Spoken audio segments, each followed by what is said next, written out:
Hello students. Now, before starting the video lecture, there are some instructions to be followed while watching the video lectures.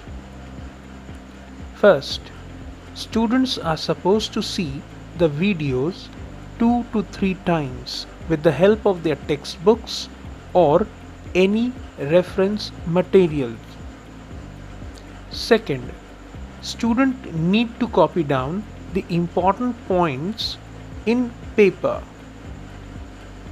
Third, a student should use earphones or headphones if available for sound clarity. Fourth, student should note down all the queries which will be solved during the class sessions. So students, हमने इस chapter में अब तक already देख चुके हैं distance, displacement, speed, velocity और acceleration.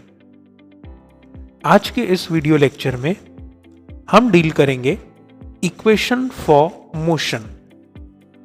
Now सबसे पहले हम ये जानते हैं what is equations of motion या what are equations of motion. Equations of motion is the relation between distance covered, velocity, acceleration and the time taken by the body. ये question exam point of view से काफी ज्यादा important है क्योंकि हम लोग आज डिराइव करेंगे, प्रूव करेंगे 3 equations of motion by graphical method.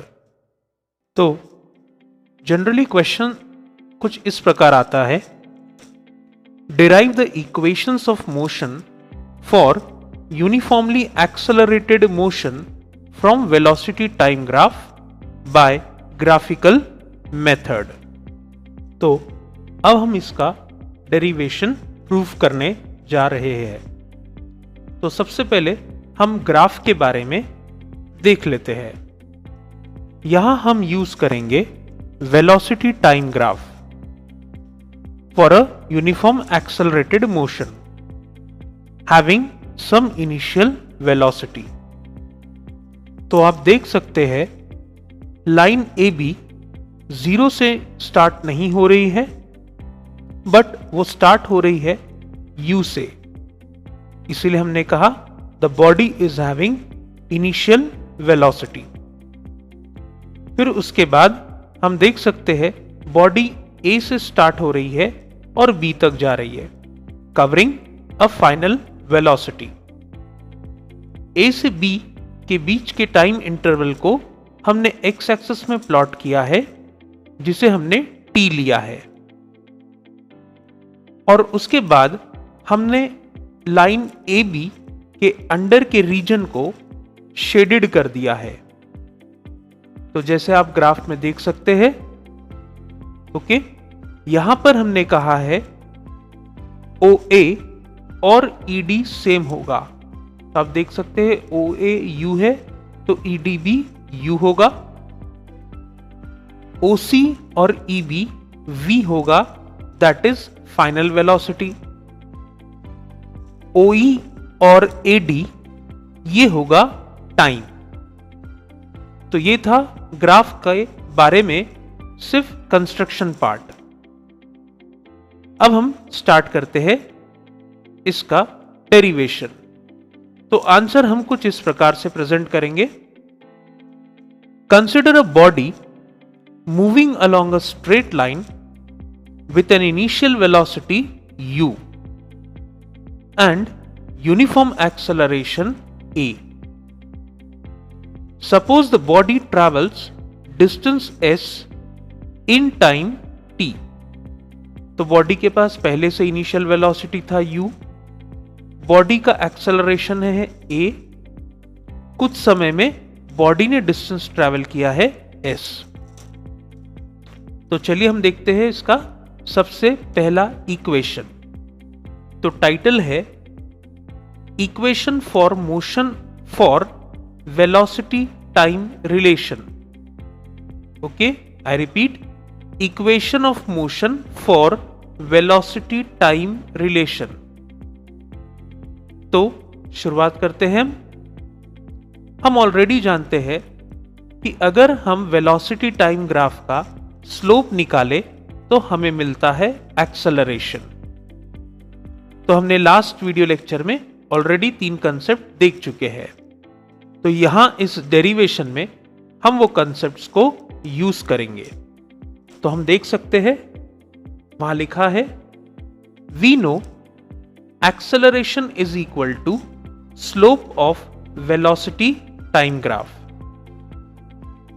Therefore, next line में एक्सेलरेशन का सिंबल हो गया a और स्लोप हम निकालते हैं y इंटरसेप्ट्स के डिफरेंस के बीच का अपॉन x इंटरसेप्ट का डिफरेंस। ओके, तो हमने यहां पर एक जनरल टर्म लिया है। a हो जाएगा bd, that is on y axis, हम देख सकते हैं, अपॉन ad, तो ये x एक्सिस में आएगा। ओके, तो रिपीटिंग वंस अगेन, एक्सेलरेशन होगा bd अपॉन ad। यहां सिर्फ डेरिवेशन एकदम टेक्निकल हो जाएगा। हम देख सकते हैं हम bd अपॉन ad को नेक्स्ट स्टेप में देखिए, हम bd को तो bd ही लिख रहे हैं, पर ad को हम OE लिख सकते हैं क्योंकि AD is parallel to OE। उसके बाद हमने BD को चेंज किया। BD can also be written as EB minus ED। Repeat, हम BD को ऐसा भी लिख सकते हैं EB minus ED upon OE। अब यहां देखिए, अब जो हमने लेबलिंग किया था ग्राफ के नीचे, तो अगर हम उस लेबलिंग को देखें तो नेक्स्ट स्टेप हमारा बहुत सिंपल हो जाएगा। A को हमने A लिखा इक्वल टू EB के जगह हमने V लिखा, that is final velocity, minus ED के जगह हो जाएगा U, that is initial velocity, और OE according to the graph is T। तो हमारा इक्वेशन बना A is equal to V minus U upon T। तो हम T को क्रॉस मल्टीप्लाई कर देंगे और उसे A के साथ भेज देंगे। तो अब हमारा इक्वेशन हो जाएगा V minus U is equal to AT। तो माइनस U को हम ले जाएंगे राइट हैंड साइड में, वो बन जाएगा प्लस। Therefore, हमारा पहला इक्वेशन आया V is equal to U plus AT। I repeat, ये हमारा फर्स्ट इक्वेशन ऑफ मोशन है, V is equal to U plus AT। एक बार हम इसके टाइटल को देखना चाहेंगे। टाइटल में हमने लिखा था equation of motion for velocity time relation. Velocity time relation, अगर हम हमारे फॉर्मूले को देखें, इसमें दो वेलोसिटी है, v और u। तो ये हो गई वेलोसिटी और उसमें टाइम भी है, इसीलिए हम लोग इक्वेशन 1 को वेलोसिटी टाइम रिलेशन भी कहते हैं। ओके, तो this is the first equation of motion. Now let us proceed to the second equation of motion. So title है equation of motion for position time relation. Okay, तो यहां पर हमारी शुरुआत हो रही है सेम वही कंसेप्ट कि जब भी हम वेलोसिटी टाइम ग्राफ का स्लोप निकालेंगे तो हमें मिलेगा एक्सेलरेशन। ओके, ये वाली स्टेप तीनों इक्वेशंस ऑफ मोशन में आती है। तो हम देख सकते हैं we know A is equal to B D upon A T. हमारा पहले इक्वेशन की भी शुरुआत यहीं से हुई थी। तो A is equal to B D upon A D equal to B D upon, अब हम ग्राफ के अनुसार AD को T लिख सकते हैं। तो देखो नेक्स्ट स्टेप में हमने लिखा है BD is equal to AT। तो हमने अभी इसे संभाल के रखा है, इसका हम यूज करेंगे। नाउ हमने और एक कंसेप्ट हमारे लास्ट लेक्चर में पढ़ा था कि जब भी हम वेलोसिटी टाइम ग्राफ का एरिया अंडर निकालेंगे तो हमें मिलेगा डिस्टेंस ट्रैवल्ड। तो अब हम वही कंसेप्ट को यूज कर रहे हैं। The distance travelled is equal to area under graph A B. तो हम ग्राफ में देख सकते हैं ए बी के नीचे जो एरिया है अब वो दो हिस्सों में बढ़ चुका है। एक है रेक्टेंगल ओ ए डी ई और दूसरा है right angle triangle A D B. Okay, तो हमने अब लिखा है नेक्स्ट स्टेप में डिस्टेंस ट्रैवल्ड का हो जाएगा S equal to area of quadrilateral या rectangle O A D E plus area of triangle A D B. Next step में अब हम इन सब के एरियाज के फॉर्मूलेस को पुट करेंगे। जैसे S is equal to, now area of rectangle is length into breadth. तो आप देख सकते हैं OADE का हमने लेंथ लिया है OA और ब्रेथ लिया है OE। प्लस का plus, then comes area of triangle that is half base into height. तो ट्राइंगल का बेस है AD और हाइट है BD। तो हमने BD को अंडरलाइन किया है क्योंकि ऑलरेडी हम BD की वैल्यू देखिए अब भी बॉक्स में निकाल चुके हैं, हम ग्रीन बॉक्स में देख सकते हैं। तो हम वो BD की वैल्यू जो 80 आई थी अब हम नेक्स्ट स्टेप में उसे सब्स्टिट्यूट कर देंगे, बल्कि हम सभी की वैल्यूज को सब्स्टिट्यूट कर देंगे। जैसे S is equal to OA की जगह हमने लिख दिया है U, then OE is T। Okay, plus का प्लस, हाफ का हाफ, AD के जगह लिखा गया है T और BD के जगह हमने लिखा है AT जो हम अपन ऑलरेडी निकाल चुके थे।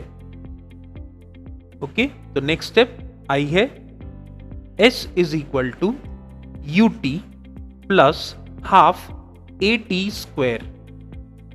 तो ये हमारा हुआ सेकेंड इक्वेशन ऑफ मोशन, या फिर हम इस सेकेंड इक्वेशन ऑफ मोशन को पोजीशन टाइम रिलेशन भी कहते हैं क्योंकि इसमें S है दैट इज पोजीशन और टाइम भी है, इसीलिए हम सेकेंड इक्वेशन को पोजीशन टाइम रिलेशन भी कहते हैं।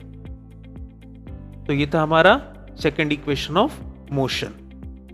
नाउ अब हम प्रोसीड करते हैं हमारे third equation, third and last equation of motion. So title है equation of motion for position velocity relation. तो हमें ऑलरेडी पता है कि distance travelled is equal to area under graph AB। तो जब भी हमने एरिया अंडर लिया था हमने AB के नीचे एरिया को दो हिस्सों में बांटा था, एक रेक्टेंगल और एक ट्राइंगल। पर यहां पर हम एरिया अंडर को अगर अच्छे से देखें तो हमें यहां पर ट्रेपेजियम दिखता है। तो आप देख सकते हैं OABE ये एक ट्रेपेजियम है। तो हमने लिखा है डिस्टेंस ट्रैवल्ड की जगह S equal to area under of graph AB बन जाएगा area of trapezium OABE।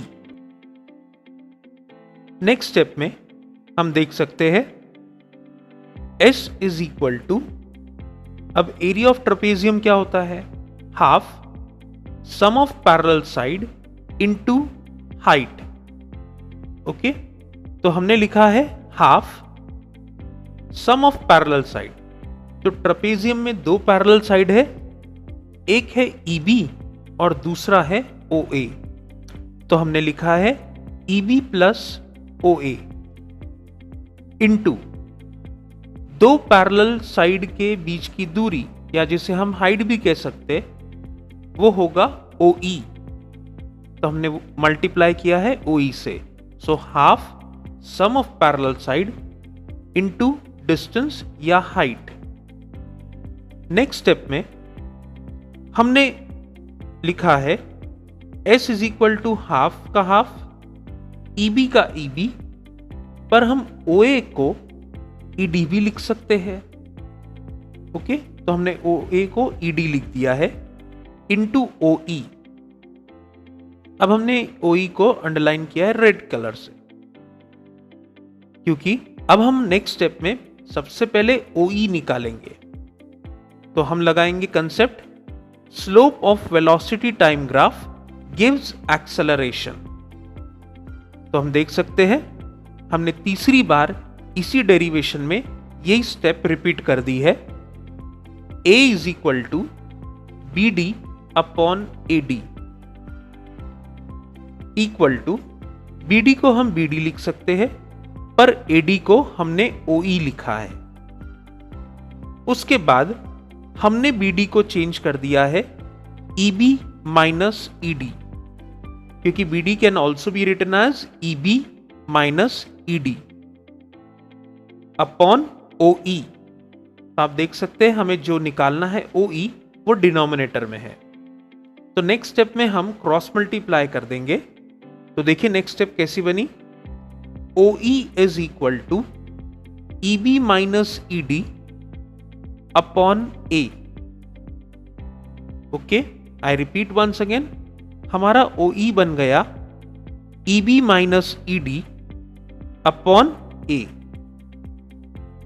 So next step में हम देख सकते हैं S is equal to half EB plus ED, और हमें OE की ऑलरेडी वैल्यू मिल चुकी है, तो हमने उसे सब्स्टिट्यूट किया है, तो और उसे हमने रेड से लिखा है। तो बनेगा EB minus ED upon A। फिर डिनोमिनेटर में जो A है वो 2 के साथ चला जाएगा, कुछ इस तरह। S is equal to 1 upon 2A, और अब हम वहां पे एक फॉर्मूला देख सकते हैं EB plus ED into EB minus ED, मतलब A plus B, A minus B, that becomes A square minus B square.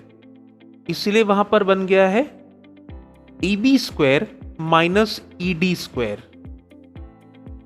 Okay, next step में हमने EB और ED की वैल्यू को सब्स्टिट्यूट किया अकॉर्डिंग टू द ग्राफ। तो next step बना S का S इक्वल टू का इक्वल टू 1 अपॉन 2A का 1 अपॉन 2A, पर अब लिखा है EB स्क्वायर के जगह V स्क्वायर और ED स्क्वायर के जगह U स्क्वायर। फिर हमने 2A को S के साथ क्रॉस मल्टीप्लाई कर दिया ताकि वो 2AS बन जाए। तो हमारा इक्वेशन बना V square minus U square is equal to 2AS। इसके बाद हमने नेक्स्ट स्टेप में माइनस U स्क्वायर को राइट हैंड साइड में शिफ्ट कर दिया। तो अब हमारा इक्वेशन बन गया है V square is equal to U square plus 2AS। So this is the third equation of motion. हम इसे पोजीशन वेलोसिटी रिलेशन भी कहते हैं, क्योंकि इसमें S भी है और वेलोसिटीज भी है, इसलिए हम इस इक्वेशन को पोजीशन वेलोसिटी रिलेशन भी कहते हैं। तो अब हम उन तीनों इक्वेशंस को एक जनरल फॉर्म में लिख लेंगे, क्योंकि हमें आगे चलकर इनके ऊपर न्यूमेरिकल्स देखना है। तो प्रेजेंटेशन के लिए हमने तीनों इक्वेशन को एक बॉक्स में लिख दिया है। तो हमने लिखा है in general the three equation of motion are as follows. v is equal to u plus at, s is equal to ut plus half at square, v square is equal to u square plus 2as। So ये था equations of motion by graphical method। In equations के ऊपर based हम numericals करेंगे हमारे next video lecture पर इन तीन equations के बारे में मुझे ये भी आपको एक चीज बतानी है कि आज के बाद बहुत सारे चैप्टर्स में इन तीनों इक्वेशंस का काफी इस्तेमाल होता है। इसीलिए मेरा स्टूडेंट से खास रिक्वेस्ट है, इन तीन इक्वेशंस को बहुत अच्छे से प्रैक्टिस करना है और हमें इसे याद भी रखना है। तो जब तक हम अपनी स्टडीज कर रहे हैं, खासतौर पे फिजिक्स, ये तीन इक्वेशंस कभी भी एनी टाइम कोई भी चैप्टर में आ सकता है। ओके, तो ये थे हमारे तीन इक्वेशंस ऑफ मोशन। सो अब हम स्टार्ट करते हैं मोशन चैप्टर का last topic, uniform circular motion, जिसे हम शॉर्ट में UCM भी कहते हैं। यूनिफॉर्म सर्कुलर मोशन, ऑलरेडी हम इस चैप्टर के स्टार्टिंग में तीन तरह के मोशंस देख चुके हैं। एक था ट्रांसलेशनल, एक था रोटेटरी और एक था ऑसिलेटरी। तो आज हम देखने जा रहे हैं सर्कुलर मोशन। तो सबसे पहले मैं आपको यह बात बताना चाहता हूं कि what is the difference between circular motion and rotatory motion. Okay, so rotatory motion में ऐसा होता है कि जब उस बॉडी के सारे पार्टिकल्स गोल घूमते हैं around the centre, I repeat, उस बॉडी के जब सारे पार्टिकल्स गोल घूमते हैं अराउंड द सेंटर, तो हम ऐसे मोशन को रोटेशनल मोशन कहते हैं। पर सर्कुलर मोशन में हम बॉडी के सारे पार्टिकल्स को कंसिडर नहीं करते। हम उस बॉडी के सबसे आखिरी पार्टिकल यानी जो टिप पर है मौजूद, हम उसे कंसिडर करते हैं। ओके, तो हम कहते हैं सर्कुलर मोशन में जब भी पार्टिकल ओके ट्रैवल करेगा on the circumference of the circular path. मेरे हिसाब से आप जानते हैं सर्कमफ्रेंस सबसे मैक्सिमम डिस्टेंस होता है ऑफ द सर्कल। ओके, तो अब हमारा पार्टिकल जब सर्कमफ्रेंस पे गोल घूम रहा है, ओके, तो ऐसे गोल घूमने वाले मोशन को हम कहते हैं सर्कुलर मोशन। इन शॉर्ट में एक बार फिर से सुनिए, जब भी बॉडी के सारे पार्टिकल्स गोल घूमते हैं in any circle, okay, then ऐसे मोशन को हम रोटेशनल मोशन कहते हैं। पर जब बॉडी का पार्टिकल आपके सर्कमफ्रेंस पे गोल घूमेगा, तो हम ऐसे मोशन को, ऐसे खास रोटेशनल मोशन को सर्कुलर मोशन कहते हैं। तो चलिए हम देखते हैं इसके डेफिनेशन को। तो यूसीएम का डेफिनेशन है, if a body moves with uniform speed along the circumference of a circle, it is said to be in uniform circular motion. Okay, तो जैसे हम डायग्राम में भी देख सकते हैं, एक सर्कल दिखाई दे रहा है, रेडियस दिखाई दे रहा है, और यहां पर आप एक और चीज देख सकते हैं। ओके, वेलोसिटी जो है वो रेडियस के साथ परपेंडिकुलर है।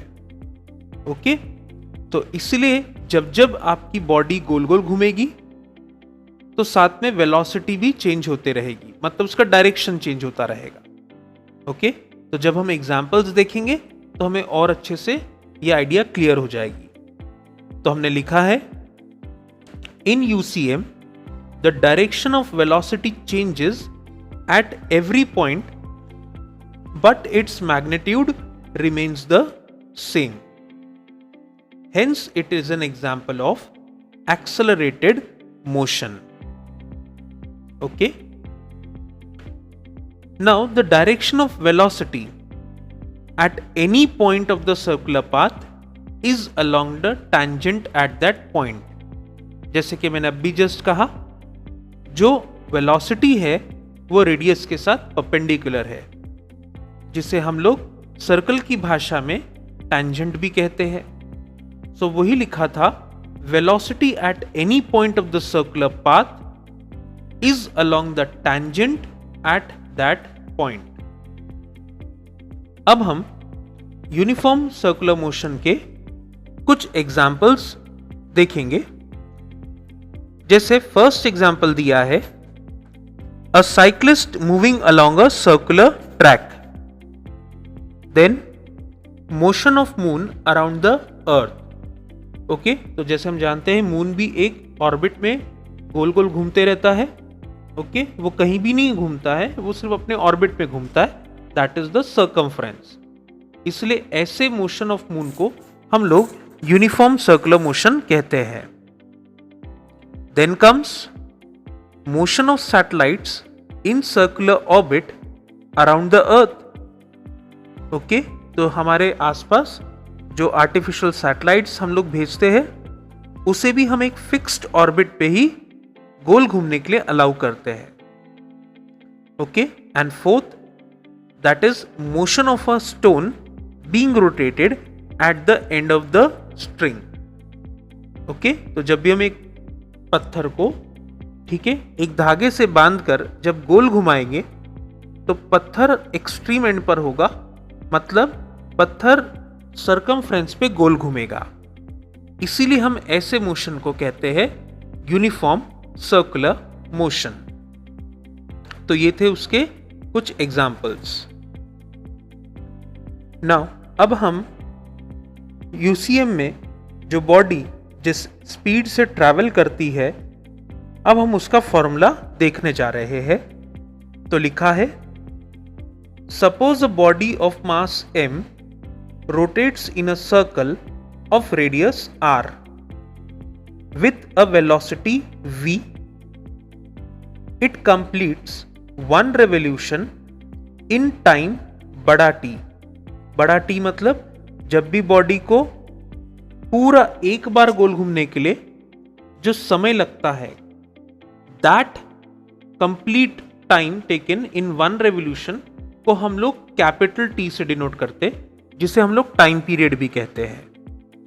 ओके, तो नेक्स्ट स्टेप में हम देख सकते हैं, वेलोसिटी का हम ऑलरेडी फॉर्मूला पढ़ चुके हैं, डिस्प्लेसमेंट अपॉन टाइम. पर इस केस में velocity is equal to displacement होगा हमारा द सर्कमफ्रेंस, क्योंकि बॉडी हमारी गोल घूम रही है ऑन द सर्कमफ्रेंस. और टाइम, जैसे अभी मैंने कहा, वन कंप्लीट रेवोल्यूशन के लिए जो समय लगता है, that is called as time period. तो हमारा वेलोसिटी का फॉर्मूला हो गया v is equal to 2 pi r upon t. Okay, तो हम इस कंसेप्ट और इस फॉर्मूले को याद रखेंगे. तो ये था हमारा last topic of this chapter, that is uniform circular motion. So अब हमारे नेक्स्ट वीडियो लेक्चर में हम न्यूमेरिकल्स डील करेंगे based on equations of motion और सर्कुलर मोशन. तब तक के लिए आप इस वीडियो लेक्चर में पढ़ाए गए उस डेरिवेशन को काफ़ी अच्छे से प्रैक्टिस करिए, क्योंकि वो derivation exam point of view से काफ़ी इंपॉर्टेंट है. प्लस वो 3 फॉर्मूलेज काफ़ी इंपॉर्टेंट है न्यूमेरिकल्स के लिए. ओके, तो अंटिल देन आप अपना ध्यान रखिए. हम मिलते हैं बहुत जल्द हमारे नेक्स्ट वीडियो लेक्चर में. Thank you.